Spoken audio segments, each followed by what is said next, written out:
The year is 2024. A Chinese satellite sweeps over the South China Sea. Its mission is simple: track American carriers, guide the missiles. The satellite locks onto a Ford-class supercarrier, $13 billion of American naval power, 4,500 sailors. Target acquired, but 300 meters beneath the surface, something is moving, something China's satellites will never see, something that just made their $300 billion defense system obsolete. Today, the world believes aircraft carriers are dying. Too big, too visible.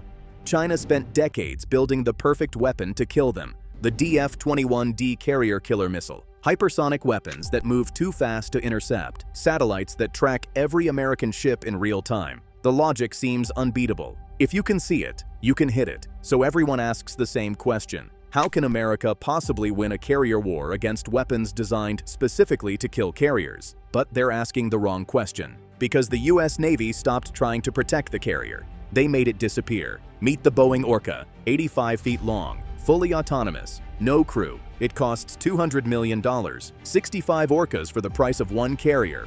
But here's what terrifies Beijing. The Orca has a 34-foot payload bay. It doesn't carry pilots, it carries drones.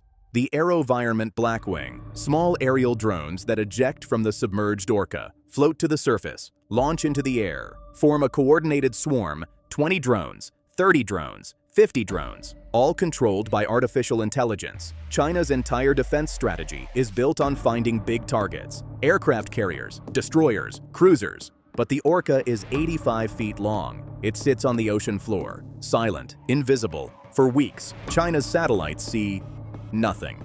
And then, when the order comes, the Orca rises, releases its swarm, and vanishes again.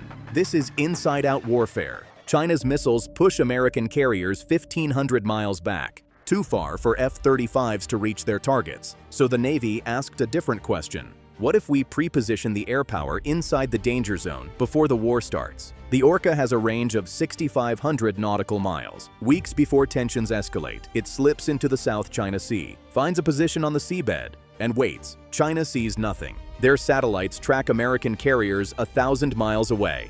But the real threat is already inside. When the shooting starts, the Orca releases Blackwing drones. They provide targeting data for American destroyers hundreds of miles away, or they attack Chinese radar installations directly. Then the Orca disappears. Reposition. Strikes again. China's defense network is designed to kill one massive target, not hunt 1,000 small ones. And it gets worse for Beijing. The Navy is building an entire ecosystem: the DARPA Manta Ray, an underwater glider that harvests energy from the ocean. It can hibernate on the seabed for months, self-sustaining, self-repairing, invisible. The Snakehead, launched from Virginia-class submarines. It swims 50 miles closer to shore, then releases its own payload: mines, sensors, smaller drones. Like a nesting doll, submarine releases Snakehead. Snakehead releases mines. All autonomous, all invisible. China is forced to hunt thousands of robotic signatures instead of one aircraft carrier. It saturates their systems. It exhausts their missiles. It breaks their kill chain. And here's the most terrifying part. This isn't theoretical. The Orca completed testing in 2023, Manta Ray validated in 2024, Snakehead operationally deployed. This technology is real.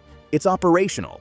And China has no counter, because you can't target what you can't see. For 80 years, naval power meant the biggest ship, but the US Navy just inverted that logic. The most dangerous ship is now the one you can't see. It costs $200 million instead of $13 billion, and it operates inside your defenses before you know the war started. China spent $300 billion building a missile defense network, all designed to keep American carriers away. And in one strategic shift, the Navy made it irrelevant.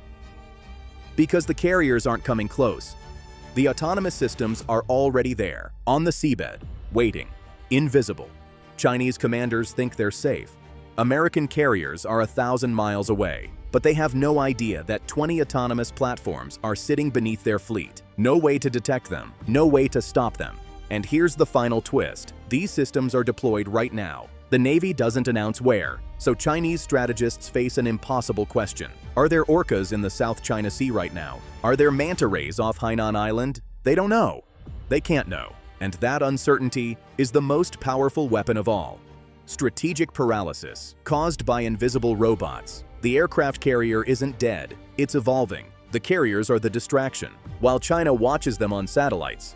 The real fight is happening 300 meters underwater, with platforms China can't detect, launching weapons they can't intercept. This is the inversion of sea power. China built a wall, America built a tunnel, and now they're on the other side. So the next time you hear that aircraft carriers are obsolete, remember this: the carriers you can see are just part of the story. The real power is what you can't see. 300 meters down, silent, waiting, ready, because America's strength isn't in building the biggest ships. It's in building the smartest weapons, the ones that rewrite the rules entirely. And while the world watches the surface, America controls the depths. That's not just naval power. That's strategic dominance. And China just realized they've been looking in the wrong direction the entire time.